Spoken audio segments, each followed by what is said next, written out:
सांस तो हम सभी प्रतिपल लेते हैं एक ही एटमॉस्फेयर से। फिर कुछ लोग ऊर्जावान दिखते हैं और कुछ थके हाल। यही प्राण शक्ति है, आपके जीवन का आईना। क्रोध में सांस कांपती है, भय में अटक सी जाती है और प्रेम में संगीतमय हो जाती है। क्या यह मात्र ऑक्सीजन है? O2 सीखा था ना स्कूल में, ऑक्सीजन का केमिकल फॉर्मूला। तो ऑक्सीजन वाली सांस हमें विज्ञान से मुलाकात कराती है, लेकिन प्राणवायु हमें हमारी चेतना से मिलाती है। नमस्कार, मैं गजेंद्र अंतर यात्रा के अंदर खुद को जाने श्रृंखला की आज चौथी कड़ी पेश है आपके सामने।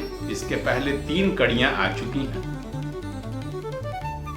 जिसमें हम पंचकोश के बारे में, दूसरे में अपने ऊर्जा चक्रों के बारे में और तीसरे में ट्रांसमिशन लाइंस यानी नाड़ियों के बारे में विस्तृत चर्चा किए थे, समझे थे, जाने थे। और आज हम जानेंगे प्राण के बारे में। यही जीवन का रहस्य है, जड़ और चेतन का सारांश। आज हम उतरेंगे प्राण धारा की नदी में। जिसको समझ लेना है, खुद को समझ लेना है। आगे बढ़ते हैं। उपनिषदों में कथा आती है कि सभी देवता आपस में विमर्श कर रहे थे इंद्र के दरबार में कि ताकतवर कौन। तो इंद्र ने कहा, मैं तो स्वर्ग लोक का सर्वशक्तिशाली राजा। अग्नि ने अपने को ऊर्जा का स्रोत बताया और वरुण ने खुद को जीवन की गति। तभी प्राणदेव बोले, तो ऐसा है, मैं निकलता हूं, तब बताना कौन क्या है। और जैसे ही प्राणदेव निकले, सभी देवता शक्तिहीन निसार होकर धरती पर गिर पड़े। तो जीवन आधार है प्राण। आज की भाषा में यदि कहूं तो नॉलेज, टैलेंट, स्किल सब धरे के धरे रह जाते हैं यदि एनर्जी लेवल लो हो जाए। आपने भी तो अनुभव किया होगा ना कि कभी कभी नॉलेज भरपूर होने के बाद भी थकान, डलनेस या एब्सेंट माइंडेडनेस के कारण आदमी बिल्कुल ही ब्लैंक हो जाता है। यही है प्राण का ह्रास। सांसें तो तब भी चलती हैं, लेकिन ऊर्जा विहीन और दिशा विहीन। योग और आयुर्वेद बताते हैं कि प्राण एक नहीं बल्कि 5 धाराओं में बटी रहती है। एक साथ चलती है 5 धाराएं।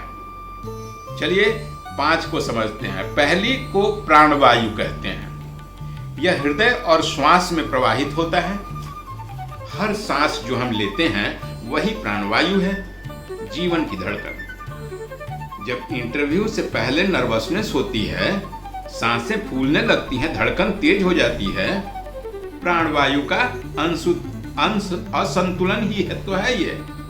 साइंस कहता है कि एंजाइटी में शैलो ब्रीदिंग हो जाती है और उपनिषद कहता है कि प्राणवायु ही जीवन की धड़कन है। दूसरी धार अपान वायु, निचले भाग में चलता है। ये स्टेबिलिटी और एनर्जी एमिशन को कंट्रोल करता है। डाइजेशन खराब हो जाता है तो मूड कैसा हो जाता है? एनर्जीलेस, इरिटेटिंग और कंसंट्रेशन तो दूर ही भाग जाता है। मॉडर्न रिसर्च भी प्रमाणित किया है कि गट हेल्थ का सीधा असर मस्तिष्क पर पड़ता है।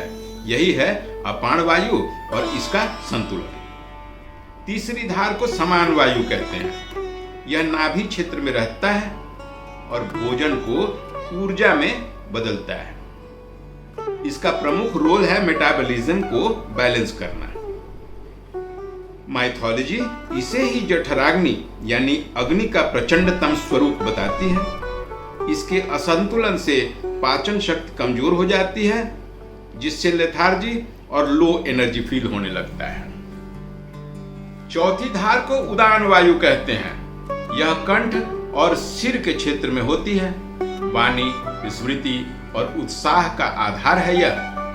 कभी बोलने की जरूरत हो और खांसी होने लगे, गले की खराश से या सोर थ्रोट हो जाए तो उदान वायु को संतुलित करने की जरूरत होती है। पांचवी धार को व्यान वायु कहते हैं। यह संपूर्ण शरीर में फैली होती है। जैसे मोबाइल की बैटरी पूरे सर्किट में पावर देती है ना, वैसे ही व्यान वायु पूरे शरीर में रक्त और ऊर्जा को प्रसारित करती है, फ्लो कराती है। जिम में या वर्कआउट करते समय कैसे पूरा शरीर अत्यधिक ऊर्जान्वित महसूस होता है और थोड़ी देर में सब कुछ संतुलित हो जाता है ना, यही है व्यान वायु।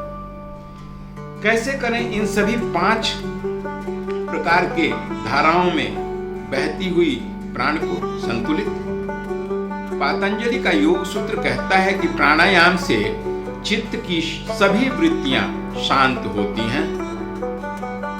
अपने आप को यदि हम ऑब्जर्व करें तो पाएंगे कि गुस्से में सांस कैसी होती है, तेज और भारी। भय में कैसी होती है, छोटी और अटकी हुई। और जब हम ध्यान में या प्रेम में होते हैं तो गहरी, सहज और शांत। न्यूरोसाइंस भी यही कहता है, कंट्रोल्ड ब्रीदिंग से इमोशंस को रेगुलेट किया जा सकता है।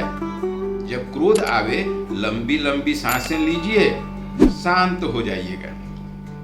हार्वर्ड की रिसर्च भी यही बताती है कि सिर्फ 5 मिनट की डीप ब्रीदिंग स्ट्रेस हार्मोन्स को 30% तक घटा देती हैं।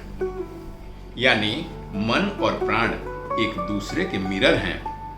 मन को नहीं संभाल पा रहे हैं तो सांसों को संभाल लीजिए, प्राण को साध लीजिए। मन अपने आप स्थिर और शांत हो जाएगा। तो प्राण केवल फिजिकल एनर्जी नहीं, यह ब्रह्मांडीय ऊर्जा का ही अंश है, ब्रह्मांश है।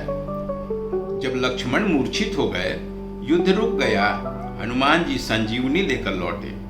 क्या यह सिर्फ औषधि की कथा है? संजीवनी प्राण शक्ति का प्रतीक था। इसीलिए हनुमान को प्राणदेव भी कहा जाता है।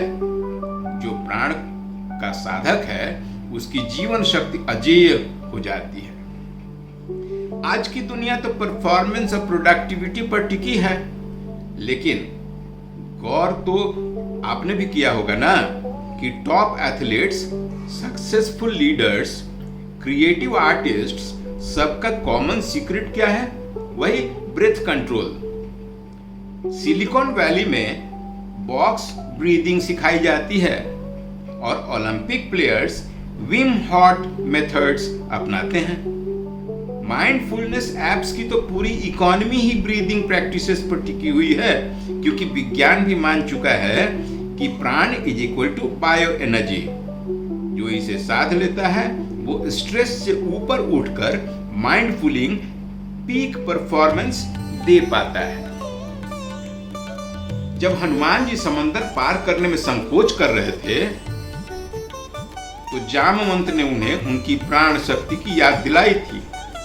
असंभव को संभव करने की ऊर्जा आ गई थी उनमें और परिणाम लंका दहन। तो प्राण का संतुलन ही मन का संतुलन है और मन पर यदि नियंत्रण हो तो आप शांत और स्थिर हो जाते हैं, अपने स्वयं के भाग्य विधाता बन जाते हैं। सांस जीवन चलाती ही नहीं, यह जीवन की दिशा भी तय करती है। तो मित्रों, शरीर तो मिट्टी का है और मन चंचला, प्राण ही शाश्वत धार है। आप क्या सोचते हैं?